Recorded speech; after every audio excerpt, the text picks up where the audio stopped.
Hey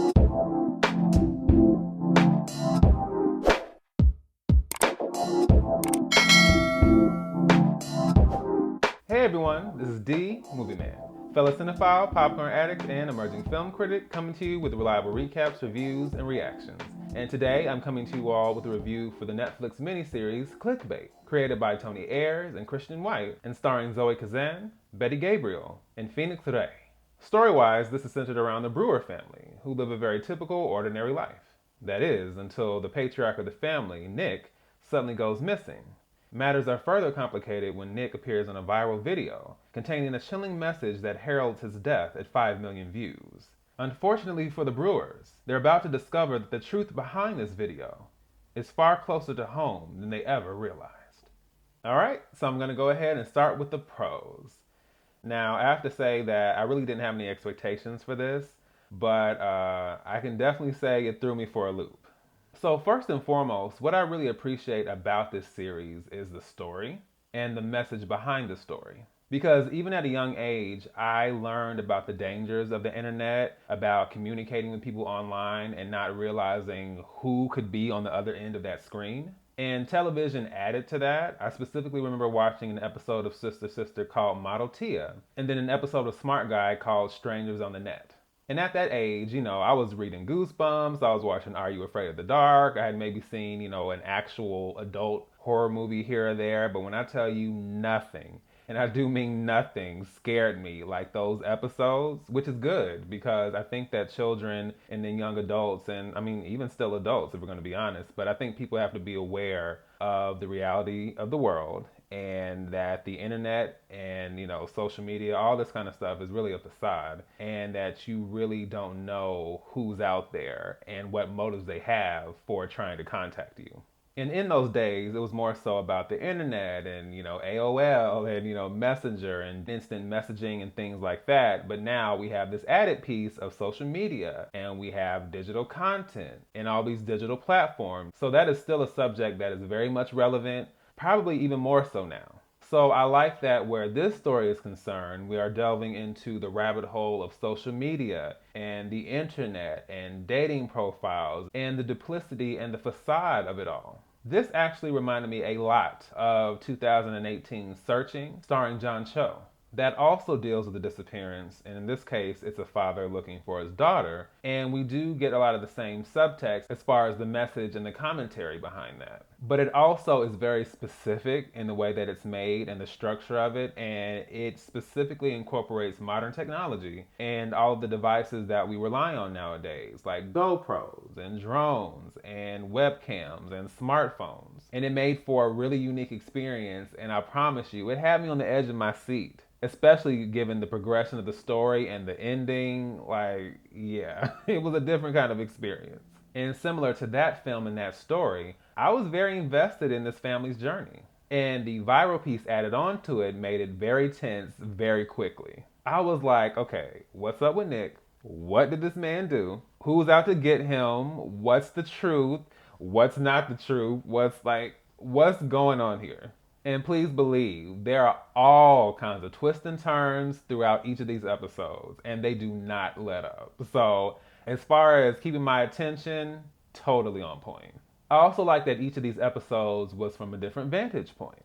So we're focusing on a different perspective and possibly even a different character each time. I won't spoil who is at the center of each story, but I think it's really fun just to let the episodes kind of roll over into each one and then just settle into the experience, because it's kind of like, oh, okay, so now we're exploring this person's story. And since I love a good mystery, the structure of the show and the different vantage points, it made it feel like I was just putting together the pieces of a very big puzzle, which is really enjoyable. If anyone has seen the 2008 film Vantage Point, it's very similar to that as far as the structure. However, whereas in that film, that piece felt very gimmicky, it got very stale, very annoying, and very tired very quickly. This actually kept me invested, and I was all the more amped and excited to see what the final outcome would be.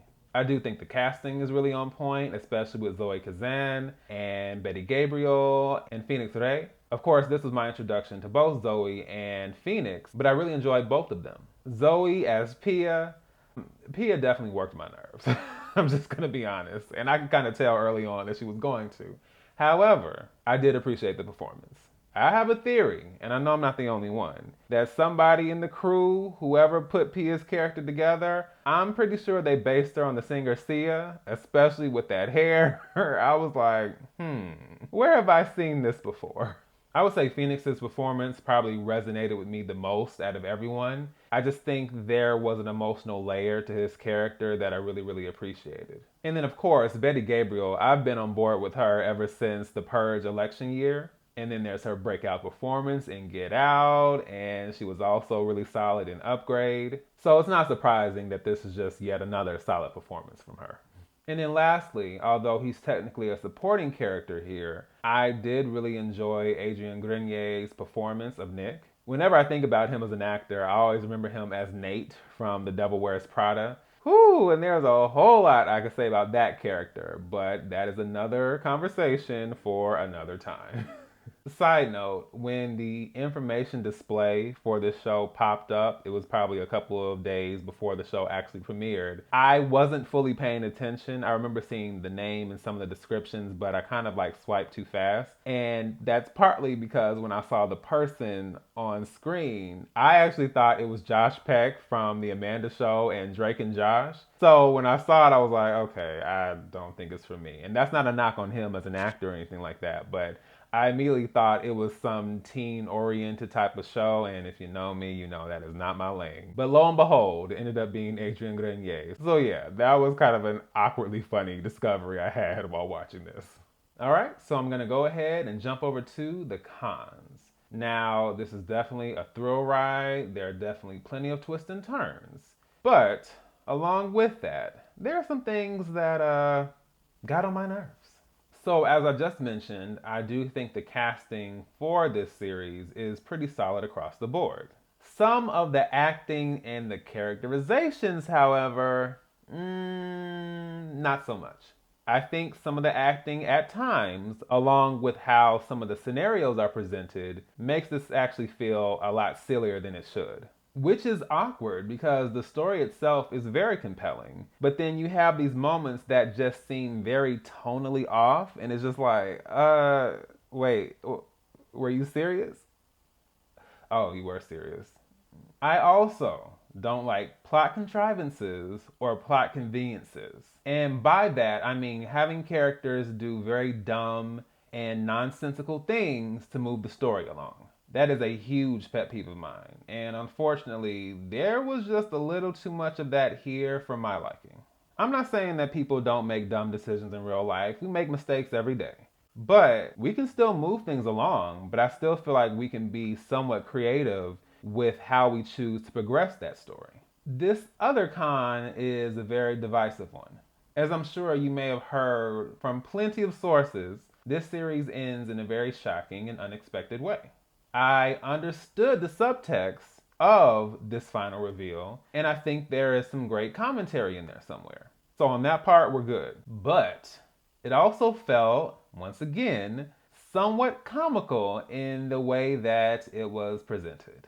So this obviously is not a spoiler review, but just in case what I'm about to say even remotely gives it away, I'll just go ahead and give a potential spoiler warning. Going once, going twice, gone. If anyone has seen Notes on a Scandal or The Talented Mr. Ripley, both films that I love, by the way, then you know that both films are centered around people who are willing to go to unimaginable lengths to escape an existence of loneliness and isolation. I'm not justifying their actions by any means, but I do understand the motivation and the mentality to an extent. Is it messed up? Yes. But does it make sense? Yeah. So here, with this final reveal, I do see an aspect of that that's similar. And I love the idea of something so seemingly harmless having a ripple effect and devastating an entire community. However, I did not think there was quite enough backstory to make that 100% plausible for me. And then as we're filling in the blanks of that whole scenario, just some of that felt very cringy to me. It did. It wasn't terrible, I just think it was awkwardly handled.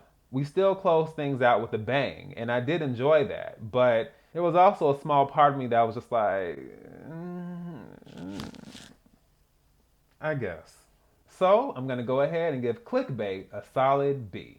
This was absolutely an enjoyable ride for the most part, even though there are a couple of things that annoyed me, and I was a bit ambivalent about the ending. But overall, I would recommend this because it is very thrilling, it is very engaging. I think the structure of the story is something that is unique and compelling and will also add to the enjoyment of watching. And if nothing else, you would definitely find yourself engaged and invested the entire time. Clickbait is currently streaming on Netflix. You guys feel free to check it out, leave your thoughts below, and let me know what you think. So, once again, this is D, Movieman, signing off, and I'll see you at the movie.